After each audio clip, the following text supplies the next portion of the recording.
Now, if you're looking for the best all-around D-man build, there is, of course, one option and one outstanding and best option. That is a puck-moving defenseman for your archetype. For our height, we decided to go with 6'1". This way, you still have that long stick. What do you mean by that? Then we decided to make his weight 160 pounds so that you can still be pretty much as fast as possible while having, you know, that longer stick. This way you can make those plays, reach out longer for passes and get into passing lanes and stuff like that. Handedness is, of course, personal preference and completely up to you. And abilities and boosts we will come back to as always. First, for your technique attributes, all you want to do is add 5 to your speed, take 3 off balance, 2 off your agility, then 1 off slap shot and 1 wrist shot accuracy as well. I know those attributes don't necessarily look great in terms of numbers wise, but I promise you these attributes are more than enough to be effective all around with this puck moving defenseman build. Next, for your power attributes, all you want to do is add 5 to your acceleration, as acceleration definitely feels more effective this year. Like I've been saying to y'all, in my personal opinion and my personal experience so far, acceleration definitely feels way more effective than last year. Then you want to add 1 to your wrist shot power and take 5 off endurance and 4 off your puck control.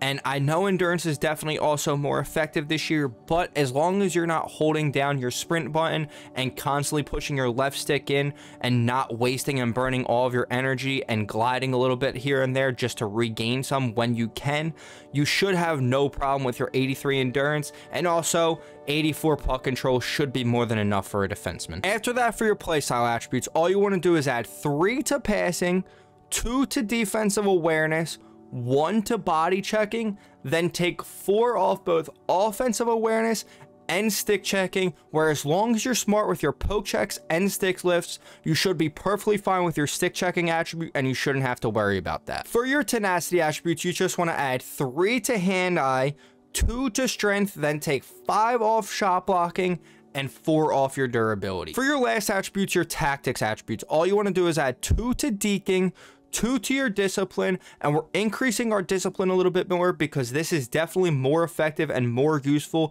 than your stick checking attribute, in my opinion. This will cause you to get less tripping calls, less slashing calls, as long as, like I said, you're smart with when you are going for your poke checks and stick lifts, as long as you're not literally right behind a guy and trying to poke check them from behind.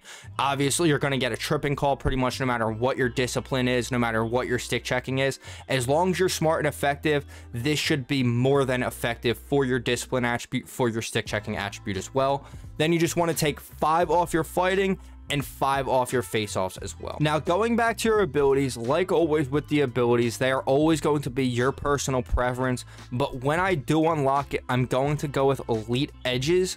And the reason for that is just because elite edges has always been an effective ability. Even though there's no L2ing this year, I still think having that increased agility will absolutely help you out, rather than having like a passing ability, especially with all of the icon passing and everything. As long as you're making the right passes, for the most part, your passing should be more than fine. Seeing eye, if you were playing 6s, this could maybe be an effective ability for you, but I played pretty much mostly 3, so I'm going to go with elite edges when I do unlock it. Now, for your superstar abilities, the way that I make these builds off rip when I do start off the year for a new NHL game is I make them so that you can get pretty much most of the abilities that you would want without really having to modify or mess around with the build too much.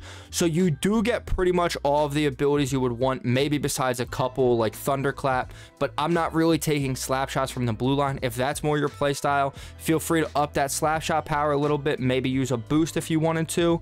However, what I'm deciding to go with to at least start off the year, I'm going to go with shutdown for my first one, and I'm going to go with quick pick for my second one. And the reason being is I'm not a super big fan of any of the offensive abilities really for a defenseman this year. Normally, I used to love Heat Seeker. If y'all have ever seen me play defense before, I love Heat Seeker on my D-man build.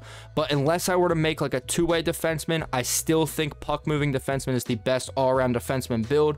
So that's why I made that the archetype. So we're just unfortunately unable to get Heat Seeker on this build. but I think the build will be more than effective with shutdown and quick pick, and I'll maybe try out some different abilities and see what I like most, but that's definitely what I'm going to start with to rock off the year. And last but not least, for your boost, to keep up with all these 5'9", 160 snipers, danglers, and stuff like that with 95 speed, we're going to be using the power skating boost. We're going to also be using the steady strides boost to give us 94 speed, 94 acceleration, which means we'll be fast, we'll be agile, we'll have a pretty good shot, we'll have pretty solid defense, pretty good deking, pretty good puck control, really good passing. This is why you will be able to use this build as an all-around D-man build, and exactly why I made it the way that I did. And that is how we made the best all-around D-man build in ASHL 24. If you did enjoy the video, please feel free to drop a like, comment any other types of builds that you want to see me create in NHL 24, and sub with noties on so you don't miss any bangers in the future. I greatly appreciate you boys watching. I'll see you in the next one. Peace.